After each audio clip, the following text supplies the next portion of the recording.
그럼 지금부터 첫 번째 세션인 기조 발제를 시작하도록 하겠습니다. 기조 발제는 각 연자분의 발표 직후 두세 분 정도 질의응답을 하는 시간을 가질 예정이니 연자들께서는 발표 후 5분 정도의 질의응답 시간을 고려하여 발표를 마쳐주시면 감사하겠습니다.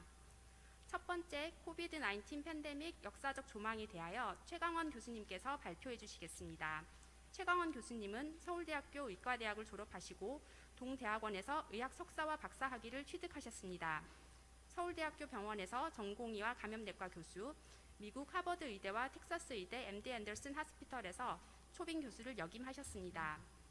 서울대학교 병원 재직 시절 내과 감염내과장 감염관리실장을 역임하셨고 대한감염학회장, 대한화학요법 학회장, 대한병원 감염관리학회장, 대한의진균 학회장, 대한에이즈 예방협회장 등 다양한 학회 활동을 하셨습니다. 정년 퇴임 이후 국군 수도병원 내과 과장으로 2009년 가을 신종 인플루엔자 유행을 최일선에서 막아내셨고 2015년 메르스 사태의 대응 현장을 앞장서 지켜낸 장본인으로 우리나라 감염관리 분야의 개척자로 꼽히시는 분이십니다. 현재는 명지병원 감염내과 교수로 재직하고 계십니다. 최강원 교수님 앞으로 모시겠습니다. 교수님을 뜨거운 박수로 맞이하여 주시기 바랍니다.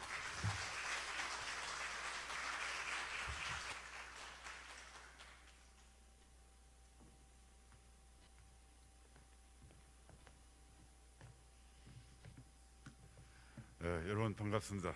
방금 소개가 된 최강원입니다. 그 코로나 팬데믹이 지금 시작된 지 거의 3년이 돼서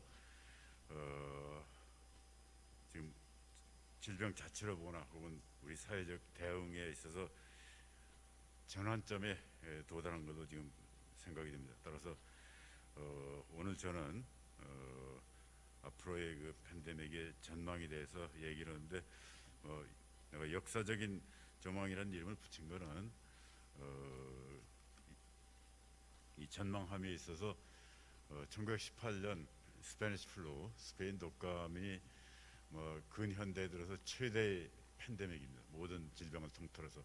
그래서 그 팬데믹이 어떻게 진행이 되고 그 다음에 어떻게 전개가 됐는가를 갖다가 보면서 지금 현재 그 코비드-19 팬데믹의 그 미래에 대해서 나름대로 한번 전망을 해볼까 합니다.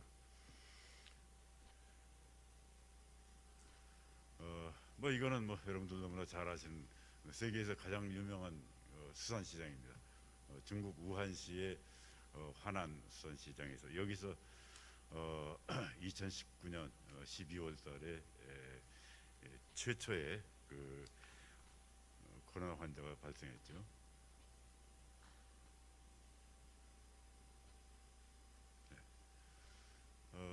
간단한 역사 여러분들 잘 아시는 거지만 보면 코비드-19는 지금 보신 하난 시푸드 마켓에서 시작이 거의 됐다고 지금 대체로 인정을 받고 있는 거고요.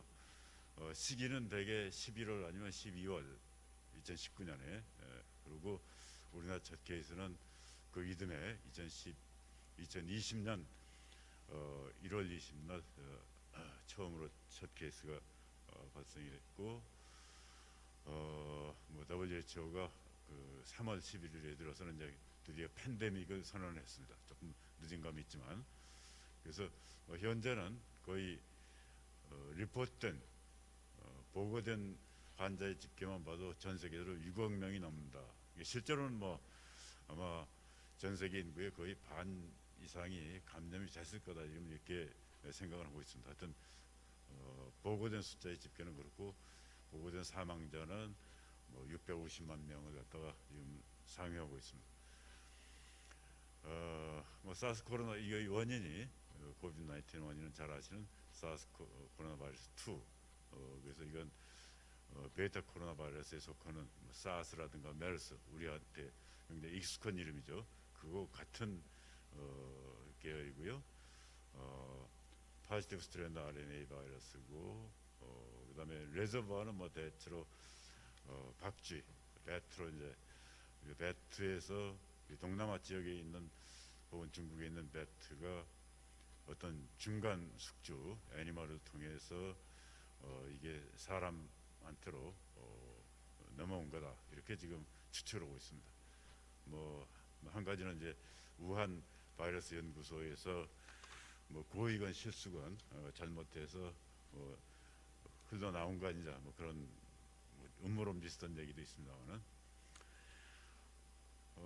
뭐 대체로 1월달 2020년 1월달부터 시작해서 지금까지 전 세계적인 대략적인 추이를 보면 비교적 첫 해인 첫 해에는 비교적 적은 숫자가 생기다가 그 다음에 2021년부터 들어서 이런 뭐 전형적인 그 웨이브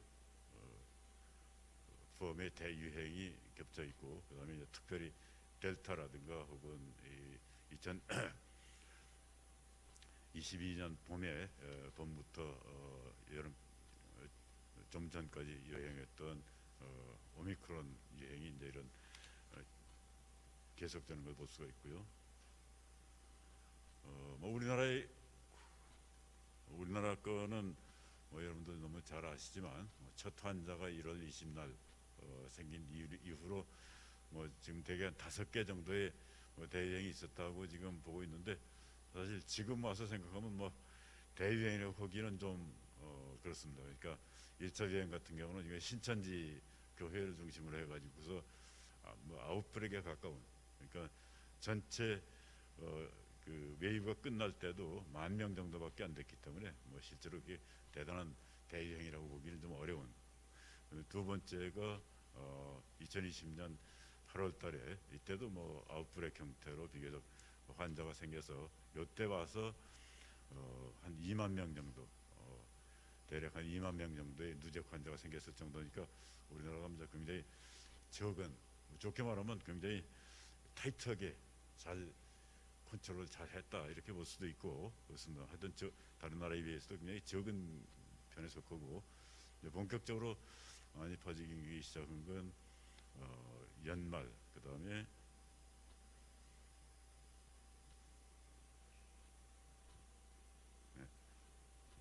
이제 2021년 작년도 들어서 특히 이제 작년 8월부터 시작해서 한 12월 사이에 유행했던 맹위를 떨쳤던 델타가 이제 이때부터는 굉장히 누적 환자도 늘어나고 그다음에 사망 환자도 굉장히 늘었고 뭐 특이할 거는 이제 2월 27일 날 작년 2월 27일 날 최초의 백신 접종이 시작이 됐다. 그래서 한 6개월쯤 뒤에는 백신의 접종자가 거의 60% 2차 접종자의 60%에 도달했다. 이런 걸 볼 수 있고요.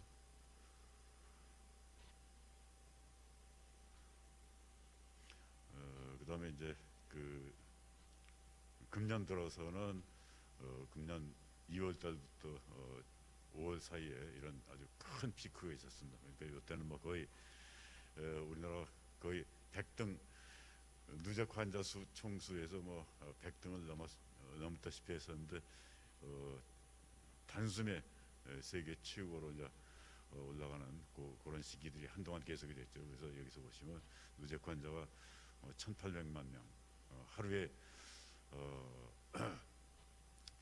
많을 때는 62만 명 정도까지 생긴 적도 있었습니다. 그러니까 굉장히 이 오미크론 대유행의 파고가 굉장히 무서웠다는 걸 알 수 있고 지금 현재 진행되고 있는 건 아마 이제 6차 대유행이라고 지금 뭐 이름을 붙이고 있는데 지금 현재 진행 중인 오미크론의 이제 하위 변이주가 되겠습니다. 사망자를 보면 사망자는 역시 여기서 보시다시피 거의 뭐 우리가 대유행이라는 이름을 붙였지만 하루에 사망자가 한 자리 혹은 겨우 두 자리를 될까 말까한 정도의 미미한 숫자에 그쳤다가 4차 델타 변이주가 유행할 때 그다음에 특히 금년에 유행한 이런 그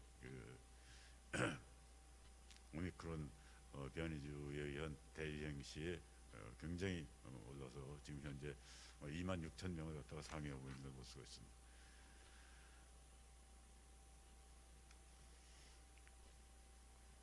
뭐 각종 변이주가 굉장히 많습니다. 이 코로나 바이러스도 역시 그 뮤테이션이 상대적으로 그 다른 바이러스, 특히 이제 인플루엔자 바이러스 같은 것보다는 적은 걸로 되어 있습니다만, 그래도 끊임없이 변이를 일으켜서 많은 변종이 있고, 그 중에서 이제 특별히 세계적으로 대유행을 가져온 그 변이종 중에 이제 중요한 거가 알파, 그다음에 이제 뭐 베타나 간만한 남아공이라든가 브라질에서 해서 일부 국가에서 유행했고, 그다음에 델타, 인도에서 처음 시작됐던 델타라든가 오미크론, 뭐 우리나라를 유시해서 다른 아시아 국가라든가 혹은 구미, 유럽, 그다음에 북아메리카 이런 데서 굉장히 중요한 큰 에피데믹을 갖다가 팬데믹을 초래했던 그런 변이주가 되겠습니다. 그래서 변이주 유형별로 보면 되게 이제 이게 알파고, 그래서 2021년 말에 알파의 스몰 피크가 있었고, 22년 들어서 보면 이제 우리가 잘 아는 오미크론의 BA1, BA2, 그다음에 이제 지금 뭐 BA4를 거쳐서 BA5까지 지금 뭐 진행이 되고 있다. 이런 걸 되게 보여주는 거고요.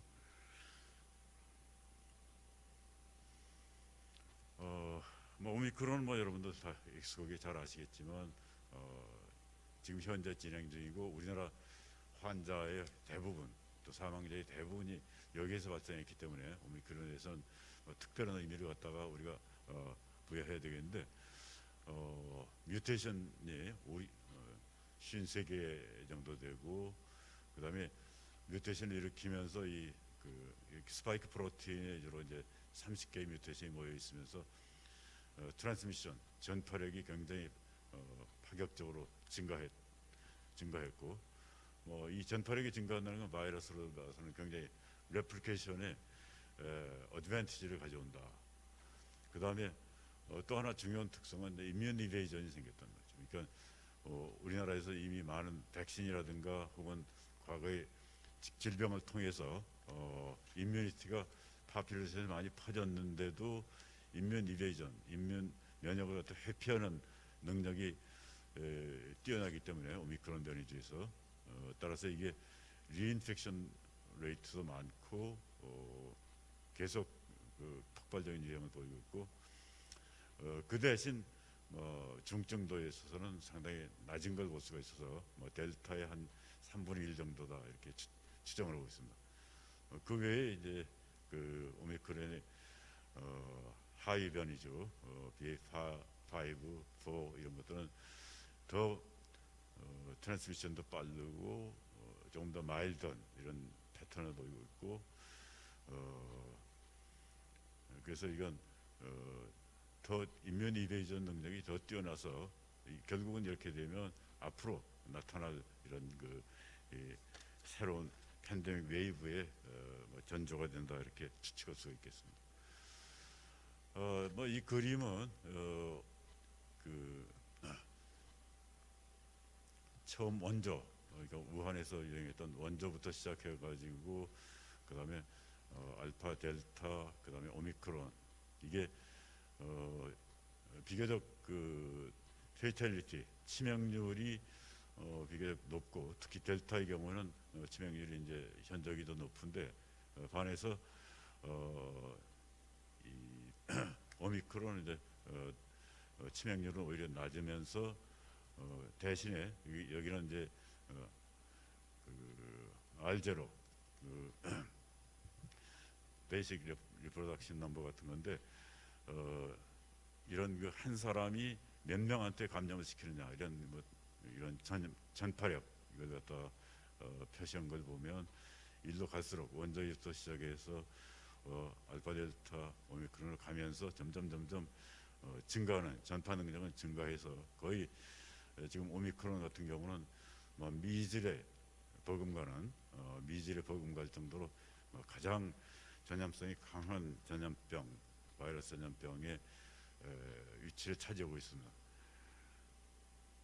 이거는 제가 이런 코비드 19의 팬데믹을 보면서 우리가 2018년에서 19년에 걸쳐서 전 세계적으로 그 팬데믹을 일으켜서 거의 한 5천만 명 정도가 이제 죽었다고 지금 추산을 하고 있는데, 그때 당시에 뭐 유명한 사진이죠. 뭐 엄청난 숫자가 이제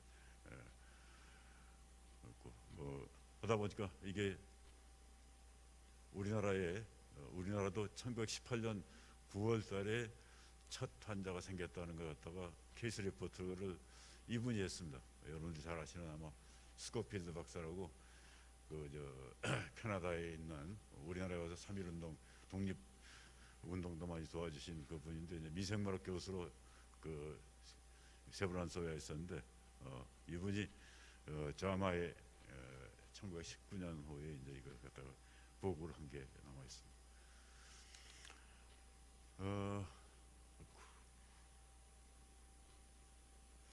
그래서 이 팬데믹은 아마 패스트 이래로 중세기의 흑사병 유행 이래로는 가장 역사에 남아 있는 가장 큰 팬데믹이고 많은 희생자를 냈기 때문에, 그리고 또 하나는 20세기 초기 때문에 비교적 최근에서 자료가 남아 있고, 특히 지금 분자로 생물학적인 테크닉이 굉장히 발달해 가지고 그때 당시에 죽은 환자의 뭐 무덤을 파가지고 시신에서 채취한 것도 있고, 격리 샘플에서 그 바이러스를 갖다가 다시 꺼내가지고 전체적으로 다시 재합성을 했어요. 리컨스트럭션이라고 그러는데, 그래서 그런 걸 가지고 그때 당시에 유행했던 바이러스를 완전히 되살려냈습니다. 뭐 세상에 퍼져나오지는 않았지만, 그래서 그걸 가지고 연구를 해서 연구한 게 많아요. 그래서 다행히도 이게 어떻게 진행이 됐는가 하는 걸 우리가 100%는 아니지만 상당히 소상하게 알 수가 있습니다. 그래서 이게 현재 진행 중인 코로나 팬데믹의 그 진행 상황, 혹은 앞으로의 그 전망에 대해서 어떤 도움이 되지 않을까 해서 제가 이걸 보여주는 건데, 이때 당시에 보면 사망률이, 이거는 2011년에서 17년, 그러니까 팬데믹이 시작되기 이전의 사망률이고, 요게 이제 그 스페니시 플루 팬데믹의 사망률인데 엄청나게 높죠. 거의 한 10배 이상 증가하면서, 특히 연령군별로 보면 되게 인플루엔자라는 게 대부분이 영유아군하고 그다음에 노령층에서 이제 사망률이 많은 게 옛날이나 지금이나 공통점인데, 요 시기에는 특이하게도 이 스페니시 플루 때는 요 중간, 그러니까 20대에서 40대까지 아주 건장하고 보통은 잘 인플루엔자로 죽지 않는 그 군들이 굉장히 많이 죽었어요. 그래서 이런 게 이제 특이한 점이 되겠습니다.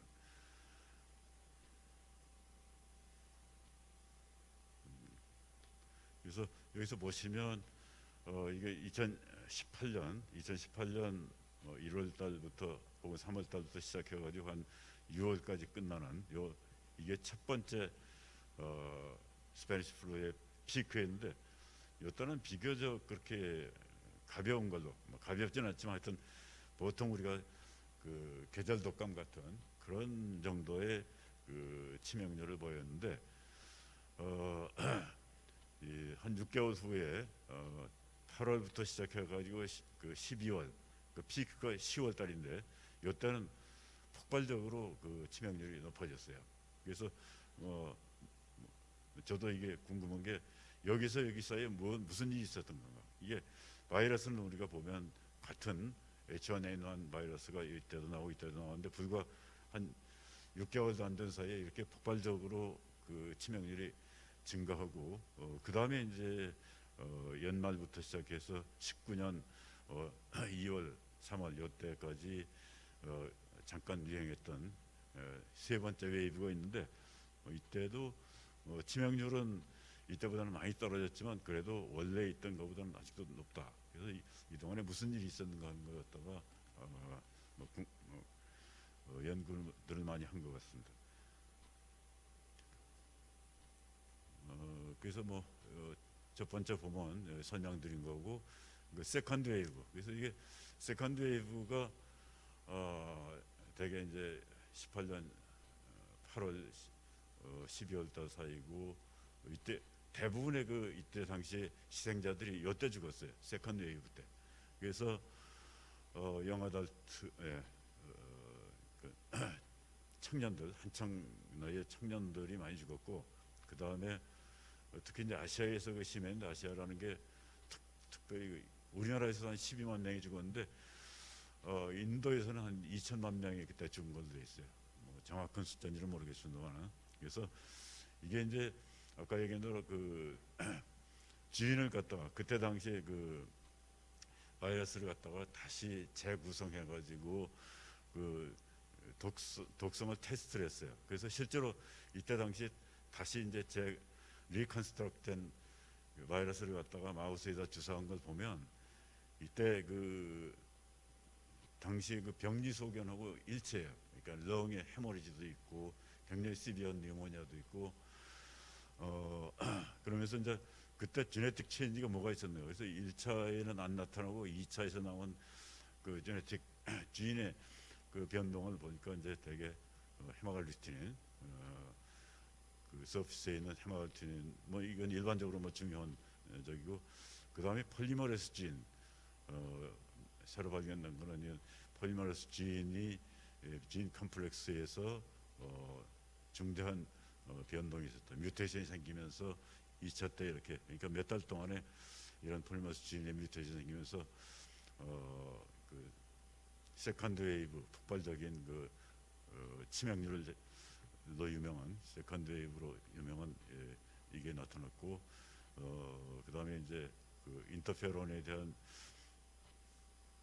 그 이니비션 뭐 이런 것들을 통해서 세컨드 웨이브가 굉장히 비룰런트한 그래서 그리고 이제 젊은 사람들이 많이 죽은 거에 대해서는 그런 새로 그 재구성한 바이러스에서도 역시 해봤더니 그런 사이토카인 스톰이라고 하는 그런 아주 시비한 인플라마토리 체인지들이 이제 나오는 걸 볼 수가 있었다. 그래서 요 세컨드 웨이브가 상당히 그 중대한 의미가 있고 흥미로운 점입니다. 그래서 세 번째는 그 1919년의 초에 잠깐 동안 생겼던 건데 이거는 많이 그 독성이 많이 가라앉았고 그 다음에 2020년대에 와서는 이제 한번 그 잔여 웨이브가 이제 남아 있었는데 이게 포스 웨이브라고 이제 부르는 사람도 있습니다. 그래서 이때는 이미 그 이런 아이솔레이트 케이스 혹은 뭐 스캐터드 아웃브레이크 약 잠깐씩 이런 아웃브레이크 형태의 에피데믹도 있고 그다음에 스포라디크하게도 나타나고 그래서 꼭 시즈널 플루하고 비슷한 양상으로 2020년에 와서는 비교적 짧은 기간 동안 뭐 그렇긴 하지만 이거는 일반적인 얘기고 실제 도시에 따라서는 굉장히 오히려 2018년에 세컨드 웨이브보다 더 뮬런턴 많은 사람이 죽은 도시들도 있는 걸로 되어 있습니다. 하여튼 어쨌거나 전반적인 특徴은 2021년부터는 프리 팬데믹 레벨 스페니시 플루에 들어오기 전에 레벨로 다시 이제 돌아간 그래서 여기 보시면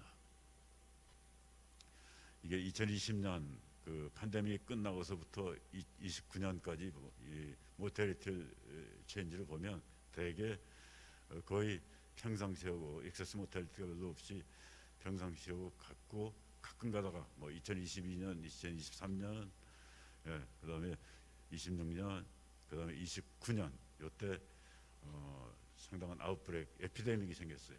그러니까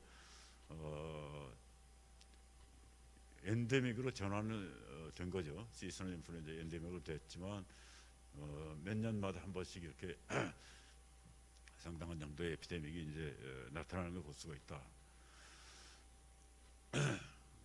그래서 뭐 인플루엔자 팬데믹은 지금까지 이제 5번인가요? 그래서 이게 이때는 러시안 플루는 확실하게 이게 밝혀지지 않았고 스페니시 플루부터가 이제 우리가 잘 알고 있는 건데 스페니시 플루는 잘 아는 H1N1 그 다음에 눈에 띄는 거는 그렇게 그 R제로가 높지 않아요. 1.8밖에 안 됩니다. 그러니까 실제로 이걸 조사한 걸 보면 스페니시 플루가 그렇게 전 세계적으로 엄청난 환자가 생겼지만 그렇게 전파력이 굉장히 뛰어난 저기는 아니다. 그러니까 뭐 홍콩 독감이라든가 시즈널 플루가 1.28이니까 뭐 계절 독감보다는 물론 강하지만 그래도 생각만큼은 아니다는 거고, 거기에 비해서 이 세계적으로 2천만에서 한 1억 정도가 죽었다. 대개 한 5천만 정도 죽은 거고 치명률이 굉장히 높습니다. 그러니까 계절 독감이 0.1%, 아까 우리 코비드 19의 세종시의 치명률이 대략 0.025라고 그랬죠. 굉장히 낮은 건데 보면은 2% 내지 3% 혹은 맥시멈 10%까지도 치명률이 있어서 굉장한 그 치명률을 가진, 그러니까 굉장히 비룰런트다 이렇게 볼 수가 있습니다.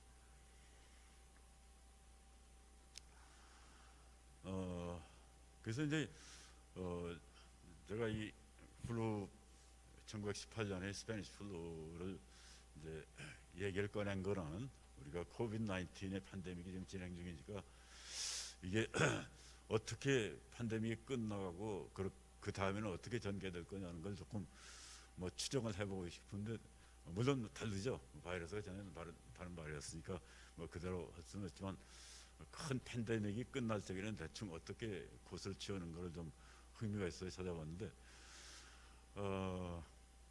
그래서 이 팬데믹이 진행 동안에는 제일 눈에 띄는 게 퍼스트 웨이브에서 세컨드 웨이브로 이렇게 지인의 체인지가 이런 헤마갈트린 지인이라든가 폴리머레스 지인이라든가 이런 거 지인의 체인지가 오면서 굉장히 드라마틱한 그 독성의 변화가 있었다, 증가가 있었다 하는 거.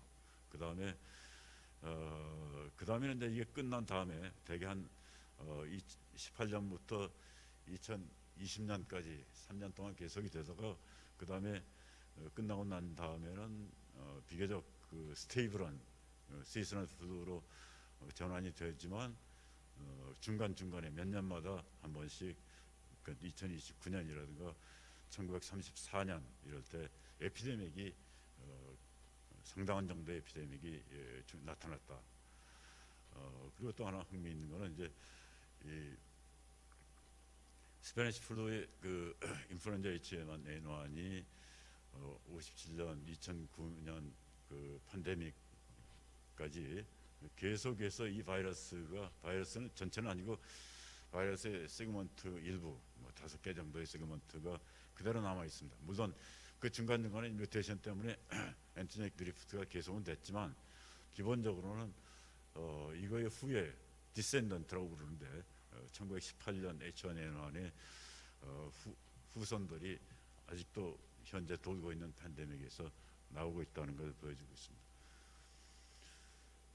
그래서 혹자는 이걸 갖다가 뭐 18년 인플루엔자를 모든 팬데믹의 마더다, 뭐 이런 표현도 쓰고 있는데, 어쨌거나 이런 것들이 팬데믹이 이제 어떻게 끝났냐? 물론 당연히 이거는 그 임뮤니티, 파퓰레이션, 뭐 거의 뭐 전 세계 사람이 다 걸리고, 그때는 백신은 없었습니다. 백신이 나온 건 1940년대에 나온 걸로 돼 있고, 실제 제대로 이제 그 백신에이션이 세계적으로 된 건 뭐 거의 1980년대 후반 90년 들어서니까 뭐 한참 뒤에 얘기고, 이때는 사실 이게 인플루엔자 바이러스라는 것도 분리되기 전이에요, 사실은 그 스페니시 플루는. 그래서 어쨌거나 이 파퓰레이션에서 임뮤니티가 이제 대부분에서 생기면서 이게 엔데믹 또 시즈널 인플루엔자로 점점 전환이 된 것 같다, 이런 걸 알 수가 있고, 그다음에 우리가 이제 관심을 가지고 있는 그런 코비드 19이, 이 바이러스는 뭐 서로 다른 바이러스이긴 하지만 이 팬데믹이 끝나는 거는 이런 식으로 지금 팬데믹 상황이니까 팬데믹이 갈 적에 어떻게 끝나갈 거냐. 그러니까 뮤테이션 레이스는 이 사스코비2 바이러스가 훨씬 더 인플루엔자 바이러스보다 적은 걸로 되어 있습니다. 한 반 이하 혹은 뭐 6분의 1 정도 굉장히 적은 걸로 되어 있고 어쨌거나 그리고 파퓰레이션 임뮤니티가 많이 생기면 뭐 우리는 지금 이제는 백신도 넣고 또 병에 걸리는 사람도 있고 그래서 임뮤니티가 파퓰레이션에 지금 계속 축적이 되고 있는 건 사실인데 어차피 그렇게 되는 경우에는 이게 이제 어떻게 될 거냐 아마 점점 마일드한 폼으로 지금 우리가 오미크론 변이주에서 보는 것 같은 마일드 폼으로 바뀌면서 그게 이제 마일드 폼으로 바뀌지만 지금 오미크론처럼 트랜스미션 레이트는 굉장히 증가하기 때문에 그 발생 이율은 이제 줄지 않죠 물론. 그렇지만 이제 궁극적으로는 이렇게 그 엔데믹 시즈널 인플루엔자로 바뀐 스페니시 플루 경우처럼 이것도 그렇게 되지 않겠는가 이게 이제 지금 추측하는 거고요. 그 다음에 이제 문제가 또 하나 이제 그 논쟁이 지금 벌어지고 있는 거는 이게 트랜스미션이 증가하고 그러면서 그다음에 이제 이뮤 이베이전 그러니까 이뮤니티가 있어도 그걸 회피해 가지고 공격하는 리인펙션이라든가 이런 것들이 생길 수 있는 그런 거 방향으로 지금 전개는 되고 있는데 정말로 마일드해지는 거냐 이런 거에 대해서는 지금도 아직도 논란의 여지가 지금 있는 것 같습니다.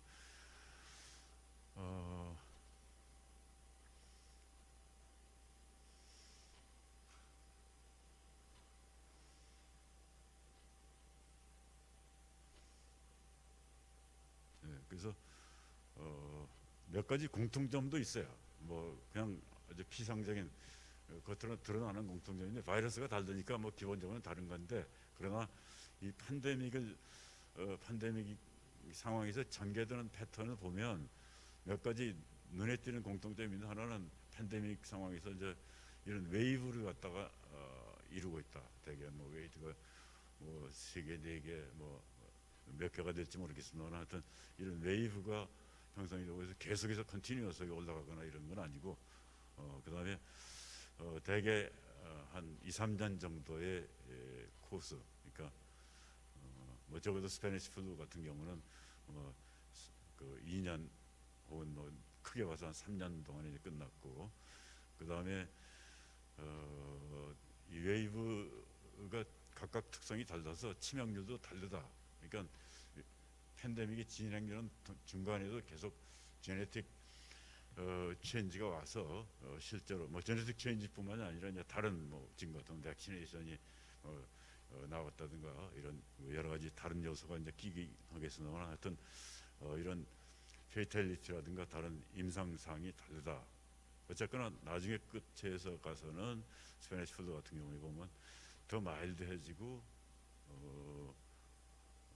그 다음에 이제 종말로 가는데 종말이라는 게 이제 없어지는 건 아니고 시즈널 플루하고 그 다음에 중간중간에 에피데믹이 생기는 그런 걸로 진행이 된다. 근데 이게 코비드가 이렇게 될 거냐는 건 이제 아직은 뭐 알 수 없는 부분이죠. 그래서 지금 뭐 많은 사람들이 관심을 가지고 예상을 하고 있고 또 어떻게 보면 희망을 가지고 있는 거는 오미크론이 지금 이런 그 스페니시 플루 말기처럼 하이스트 트랜스미션 그다음에 로우 비룰런스 뭐 이런 것들 때문에 혹시 이런 거를 갖다가 예고하는 게 아니겠느냐 뭐 그런 식으로 뭐 희망적으로 지금 생각을 하고 있습니다.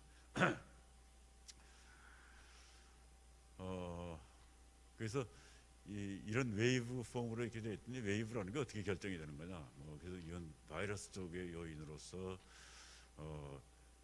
엔티제닉 베리에이션, 엔티제닉 드리프트라는 걸 뭐 보통 볼 수가 있는데 엔티제닉 드리프트에 의해서 이제 이런 그 바이러스가 변이를 일으키고 특히 이제 변이를 일으키는 방향이 문제인데 방향은 트랜스미션이 증가하는 방향으로 아까 그림에서 보여드린 것처럼 트랜스미션이 증가하는 방향으로 이건 뭐 틀림없습니다. 이게 증가하지 않으면 도태되기 때문에 등장할 수가 없죠. 그러니까 트랜스미션이 증가하는 방향으로 되는 건 틀림없는 일이고 그 다음에 임뮤니 이베이전 이것도 틀림없는 겁니다. 그러니까 시간을 팬데믹이 진행되면서 시간이 갈수록 파퓰레이션에서는 뭐 병에 걸리건 혹은 백신을 맞건 해가지고 임뮤니티가 많이 생기기 때문에 임뮤 이베이전 능력이 없는 바이러스는 변이주가 나타나도 이게 생존할 수가 없습니다. 그러니까 이 두 가지 방향은 뭐 틀림없이 맞는 거다 그런 거죠.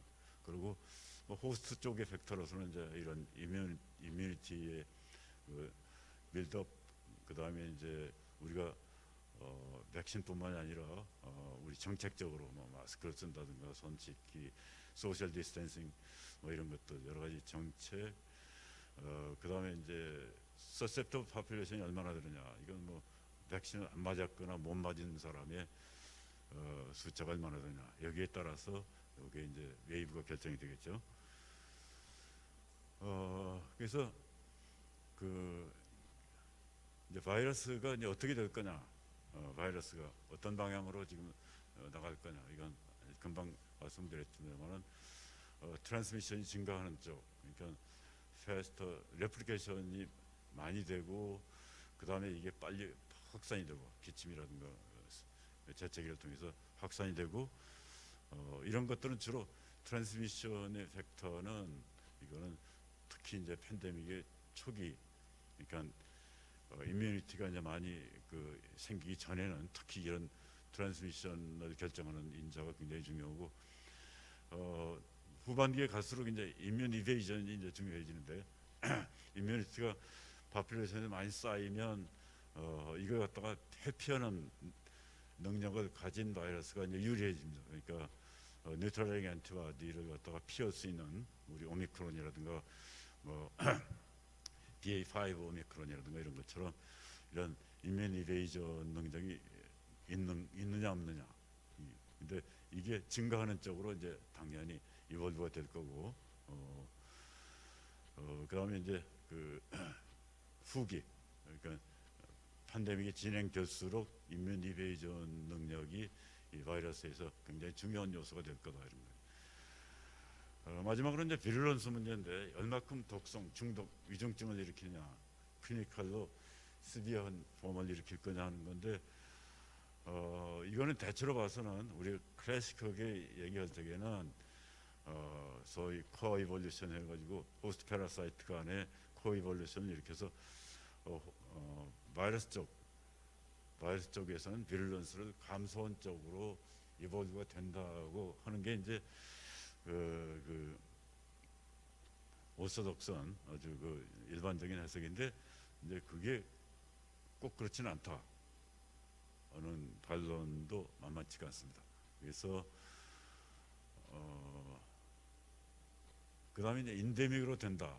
우리 그 방금 보셨던 스페니시 플루에서 이제 그 팬데믹에서 인데믹으로 전환할 적에 인데믹이 돼서 우리 코비드도 인데믹으로 가는 거냐, 그렇게 되지 않겠는가 이렇게 추측을 하는데, 인데믹이라는 게 뭐냐?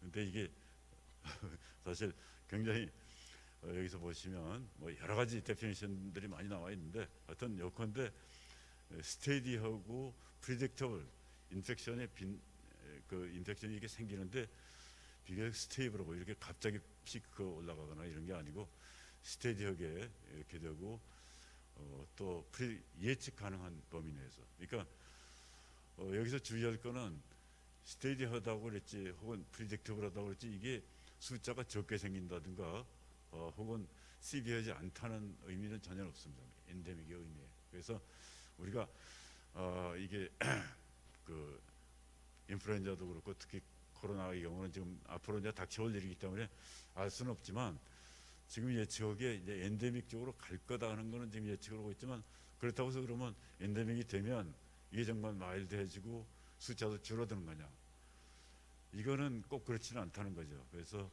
예를 들어 말라리아 같은 것, TB, 폴리오, 인플루엔자 이런 것들이 전부 다 인데믹으로 되어 있는데, 지금 세계적으로 보면 TB는 1년에 한 150만 명 정도가 지금 죽고 있고, 말라리아는 1년에 한 60만 명이 죽는다고 그래요. 그러니까 만만치 않다고요. 이게 엔데믹으로 됐다고 해서 이게 끝난 게 아니다 하는 얘기를 반드시 이제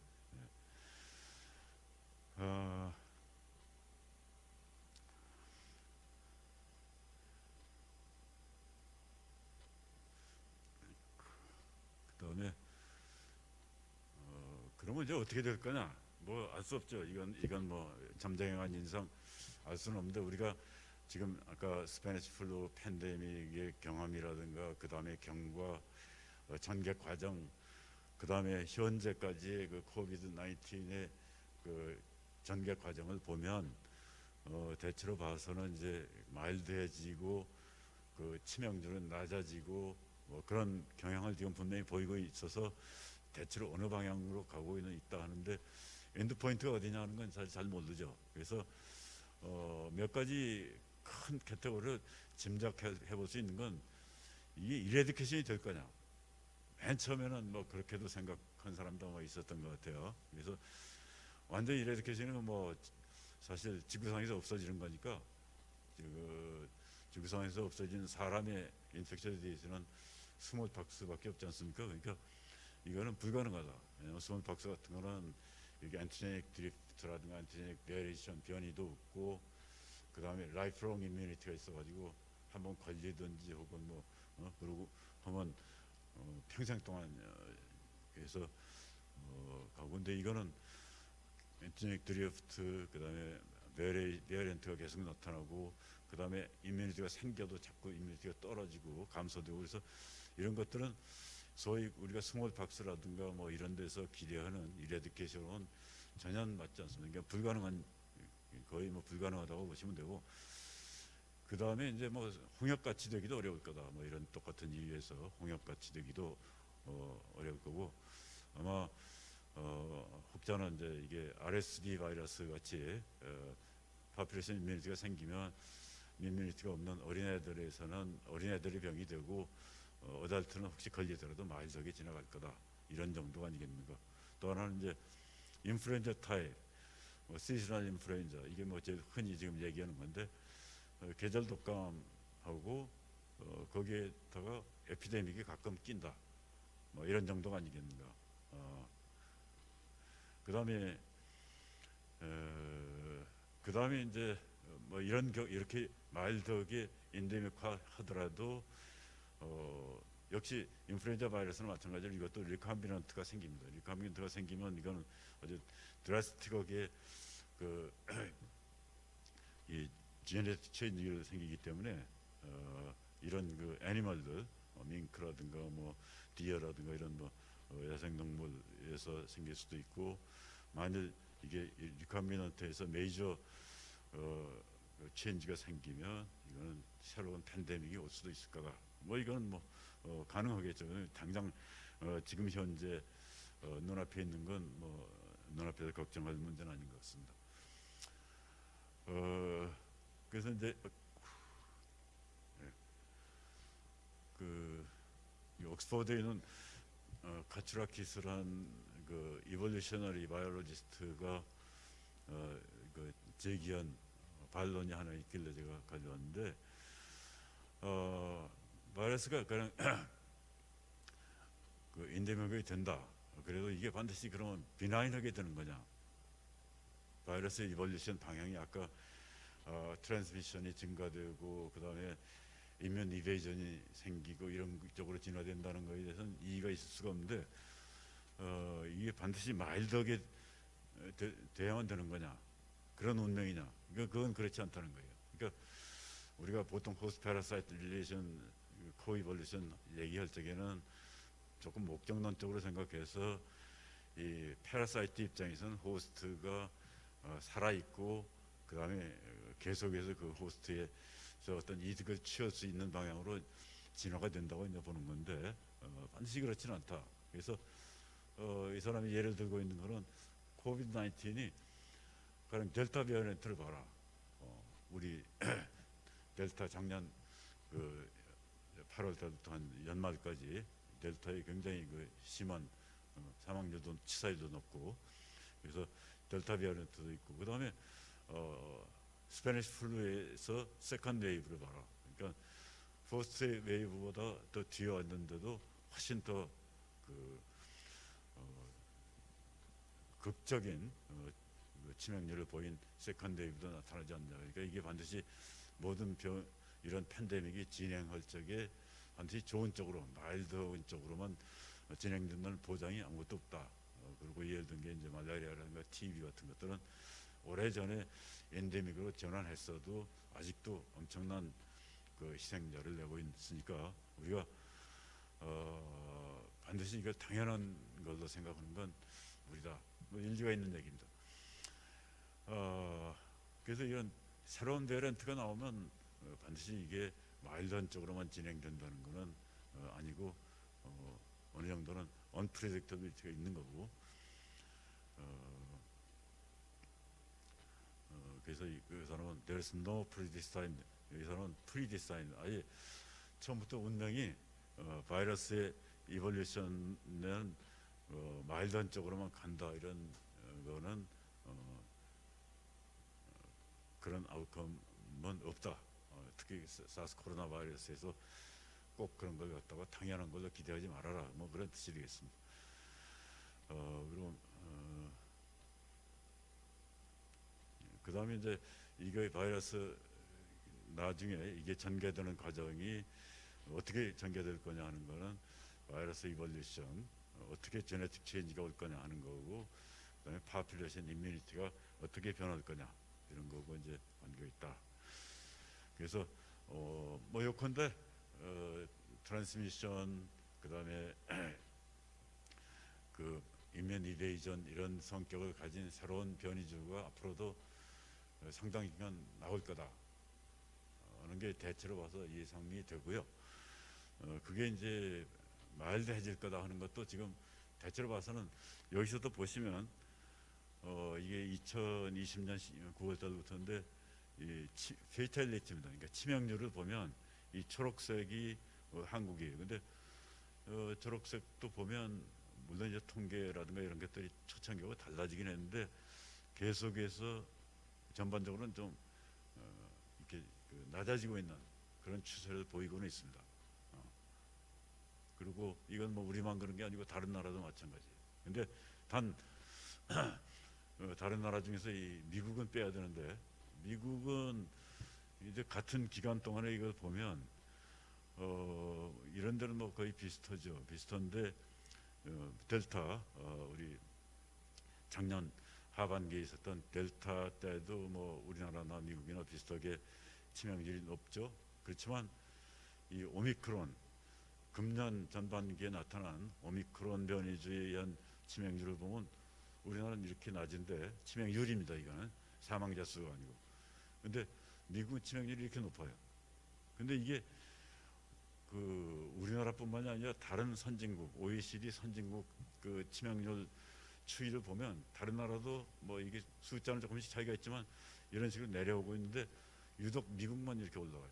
그래서 이 오미크론 변이가 굉장히 그 마일드한데 마일드하다는 게 마일드한 클리니컬 코스를 취한다는 게 일반적으로 인정이 되는데 미국은 왜 이렇게 치명률이 높은 거냐.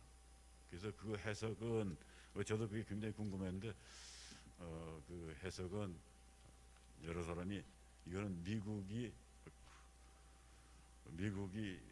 최소한 선진국 중에서는 그 백시네이션 레이트가 굉장히 낮습니다. 지금 뭐 62%인가요? 뭐 그거밖에 안 되죠. 그러니까 뭐 우리나라처럼 뭐 96%, 97% 되는 나라하고는 비교가 안 되죠. 그러니까 선진국 중에서는 미국이 가장 백시네이션 레이트가 낮고 특히 이제 부스터의 그 백시네이션 레이트는 뭐 굉장히 낮습니다. 그래서 하이리스크 환자들이 아무리 마일드해도 임뮤니티가 없으면 이게 치명률이 올라갈 수밖에 없다.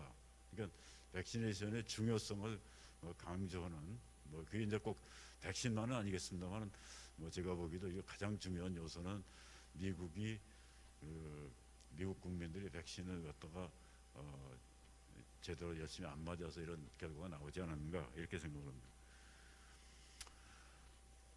그래서 이게 마지막 슬라이드입니다. 그래서 이제 뭐 코비드 19 팬데믹은 지금 전환점이 와 있고 뭐 지금 점점 이제 새로운 엔드포인트 종말을 향해서 진행되고 있는 것 같긴 합니다. 그래서 그렇긴 하지만 이게 뭐 가만 내버려 둬도 아까 옥스퍼드 교수가 얘기한 것처럼 가만 내버려둬도 엔데믹으로 되고 마일드해지고 그냥 잊어버리고 사라드는 그런 낙관적인 결말로 이어질 거냐, 그거는 많은 사람이 그렇지 않다고 보고 있어요. 그러니까 우리가 지금 현재 노력하는 것 이상으로 계속 노력을 해야지만 그나마도 그런 낙관적인 쪽의 전망을 갖다가 유지할 수 있을 거다. 그래서 뭐 이건 다 아는 거지만 우선 타겟 정책 목표를 갖다가 좀 현실적으로 생각해서 미티게이션, 과거 뭐 우리나라도 한때 이걸 취했습니다만은 엘리미네이션, 바이러스를 엘리미네이션 시키고 서프레스 시켜서 엘리미네이션 시키는 그런 거는 굉장히 어렵다. 우리 지금 오미크론에서 보다시피 굉장히 어려운 목표이기 때문에 오늘의 주제이기도 합니다만은 위드 코로나, 리빙 위드 코비드 19. 그래서 한국이 리빙 위드 코비드 19으로 전환했다는 것은 뭐 세계적인 그 학술 잡지에도 다 인용이 되고 있습니다. 그리고 성공적으로 잘 컨트롤하고 있다. 환자는 물론 많이 늘었지만 그러나 사망자 수가 굉장히 상대적으로 적고 우리가 잘 하고 있다는. 그래서 우리가 이미 이 길로 들어섰지만 많은 나라에 이걸 현실적인 대책으로서 추천하고 있고, 제로 코비드 뭐 이거는 뭐 제로 코비드 하는 나라는 뭐 그렇게 몇 나라 안 되죠.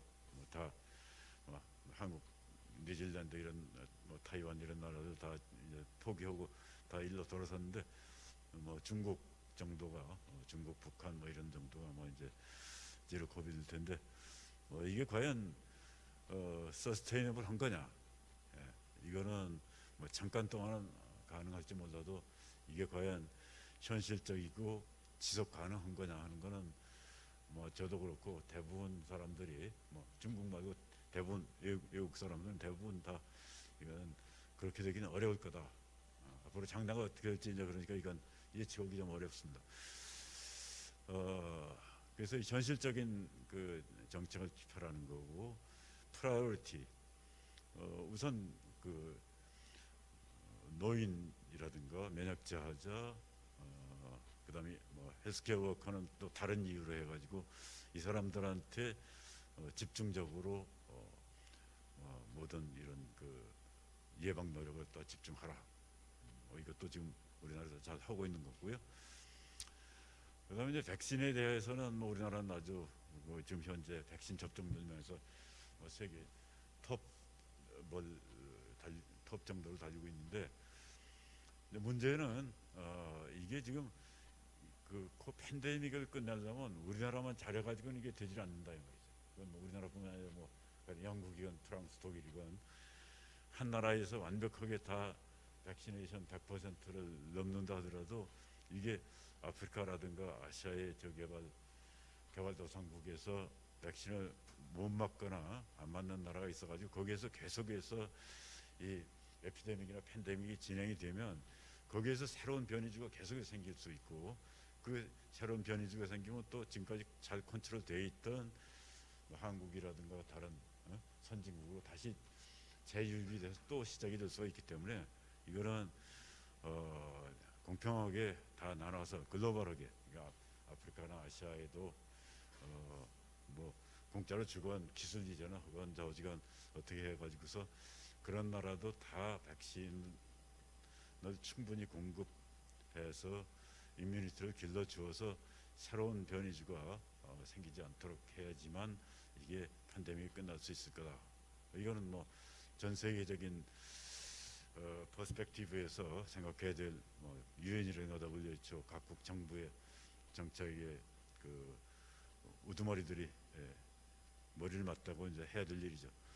그다음에 이제 지금 뭐 여러 가지 닥슬로비드 같은 앤티바이럴 드럭이라든가 이런 것들도 지금 나와 있고, 그러니까 이런 것들도 충분히 이런 가난한 나라에도 이제 공급을 해줘라 뭐 이런 얘기고요. 다이어노스 키트 같은 것도 마찬가지고, 그다음에 이제 퍼블릭 헬스 메저는 뭐 지금 우리나라도 이제 거의 과거처럼 강압적인 굉장히 제한 리스트릭션을 갖다가 거의 다 풀었고 이제 뭐 학교도 이제 뭐 지금 다 이제 다 오픈하고 이제 그러지 않습니까? 근데 이 팬데믹이 끝날 때 뭐 순조롭게 그냥 일사불란하게 순조롭게 끝난다는 보장이 전혀 없거든요. 그러니까 또 다시 한번 피크가 오고 그 피크에서 말도 안 놈이 나올 수도 있지만 또 괴물이 나올 수도 있고 그래서 그런 거에 따라서는 굉장히 좀그 어자일 리스판스가 필요하다.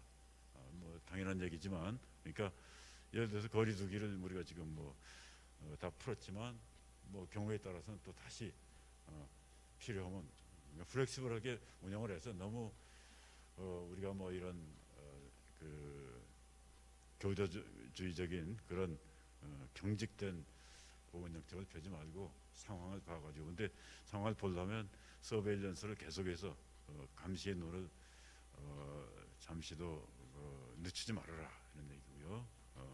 필요하다면 이런 제한 조치들이라든가 보건 퍼블릭 헬스 메저를 갖다가 다시 꺼내들 준비를 하고 있어라 이런 얘기가 되겠습니다. 네, 이상입니다.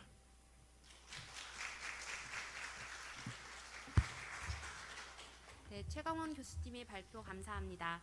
그럼 발표의 내용에 대해서 질의응답 시간을 잠시 가지도록 하겠습니다. 혹시 질문 있으신 분 손 들어주시면 마이크 전달해드리도록 하겠습니다. 네. 네.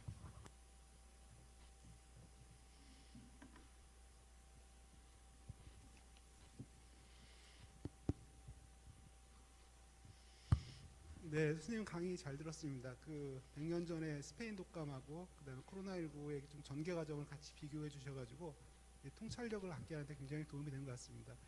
선생님 이렇게 그 오랜만에 뵌 김에 이제 좀 그냥 좀 의견을 듣고 싶은 것이 지금 이제 그 이게 앞으로의 방향은 뭐 독성은 어떤 방향으로 갈지 모르지만은 그냥 질병의 양상은 기본적으로 엔데믹하고 주기적으로 좀 에피데믹하는 이런 양상이 뭐 당분간 지속될 거라고 하는데 될 거라고 이제 예상이 되는데 그 이 관련 방역 조치 관련해 가지고 약간 좀 전에 말씀하신 대로 대부분의 방역 조치는 우리 풀고 있고 다만 그 국민의 대부분의 영향을 미치는 게 마스크 착용인데 이 마스크 착용 부분은 좀 어떻게 앞으로 해야 된다고 혹시 선생님 생각하고 계시는지 좀 그런 의견을 좀 듣고 싶습니다. 예, 마스크가 사실은 뭐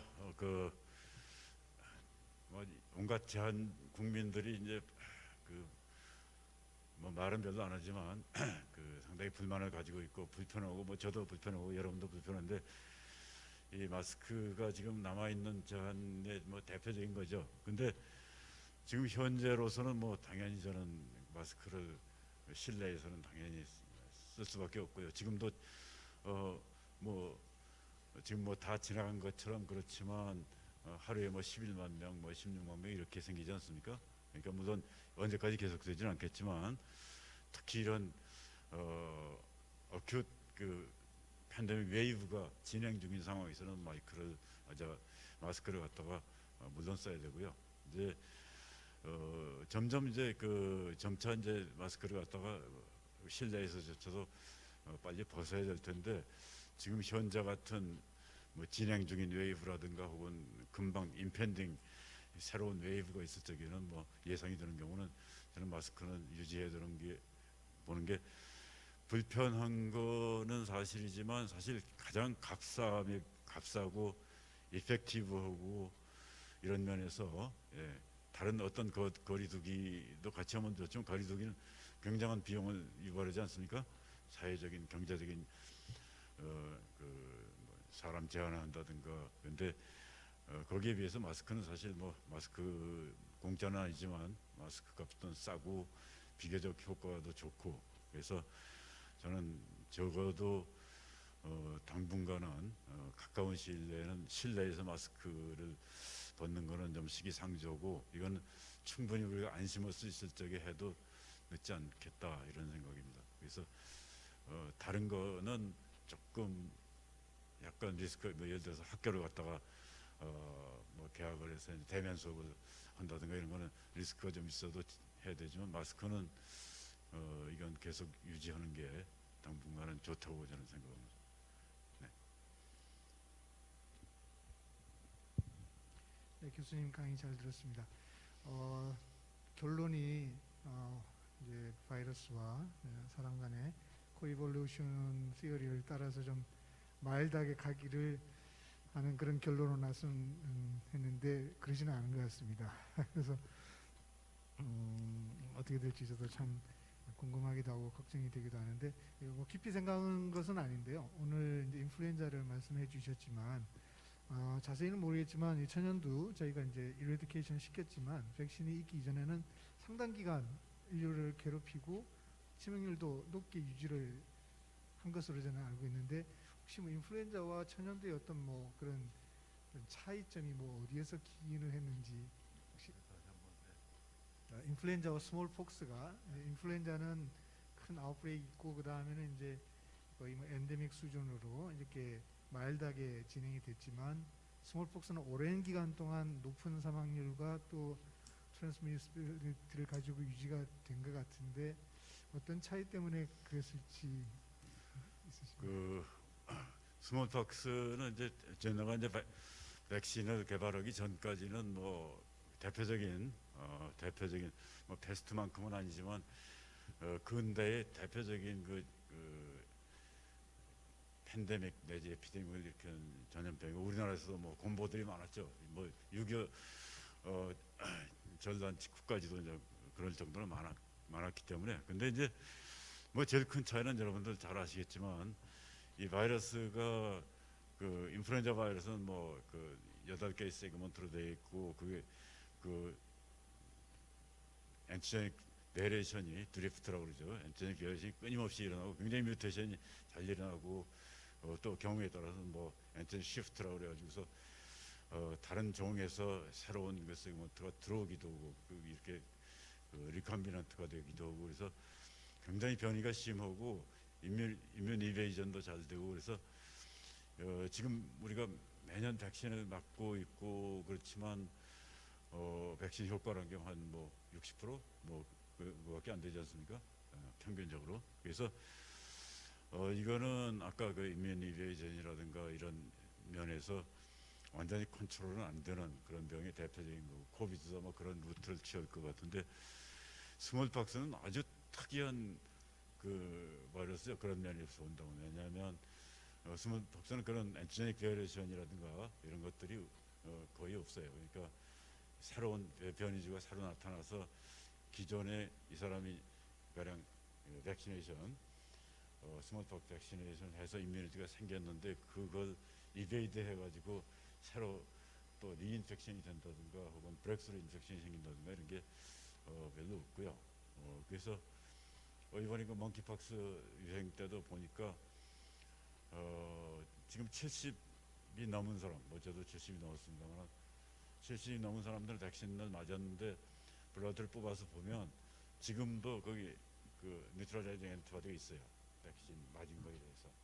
그러니까 굉장히 그 라이프롱 이뮤니티가 굉장히 라이브 바이러스긴 합니다. 이게 조금 뭐 다르긴 한데, 그러니까 산 바이러스를 접종하긴 한데 어떤 굉장히 그 엔티제닉 베리에이션도 없고 그 다음에 일단 맞으면 생백신이긴 하지만 거의 평생 동안 그 프로텍션이 되고 그래서 이 전 세계적인 규모로 거의 단기간에 쫙 맞으면 이레디케이션이 돼요. 근데 다른 바이러스들은 그렇게 하기가 어렵고요. 특히 이제 뭐 이 코비드 19도 인플루엔자나 바이러스나 마찬가지로 엔티제닉 베리에이션이 너무 많아서 또 이뮤니티가 한번 생긴 이뮤니티가 그게 지속 기간이 많지 않고 그다음에 새로 생긴 바이러스는 자꾸 그 면역을 갖다 회피하는 그런 능력을 갖춰나가기 때문에 아주 다른 그런 면에서는 뭐 굉장히 다른 우리로서는 좀 비관적인 얘기지만 제일 좋은 거는 뭐 이 코비드 그러니까 코로나 바이러스 사스코비2도 스몰박스 그 바이러스 같이 그런 특성을 가지고 있었으면 훨씬 더 뭐 매니저하기가 쉽겠죠.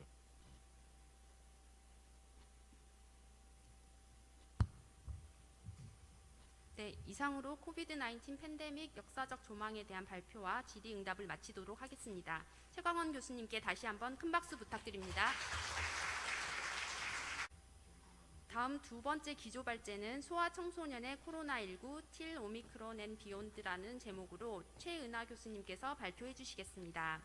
최은하 교수님은 서울대학교 의과대학을 졸업하시고 동대학원에서 의학 석사와 박사 학위를 받으셨습니다. 서울대학교 병원에서 소아 감염 수련 과정, 미국 국립보건원 박사호 과정, 보스턴 어린이병원 연구교수를 거쳐 현재는 서울대학교 의과대학병원 소아과학교실 교수로 재직 중이시며 예방접종 전문위원회 위원장, 대한소아감염학회장, 식품의약품안전처 중앙약사심의위원회 전문가 등 예방접종 및 소아청소년 감염 분야에서 활발한 활동을 하고 계십니다. 교수님께 따뜻한 박수 부탁드립니다. 안녕하세요. 방금 소개받은 서울의대 소아청소년과 최은하입니다.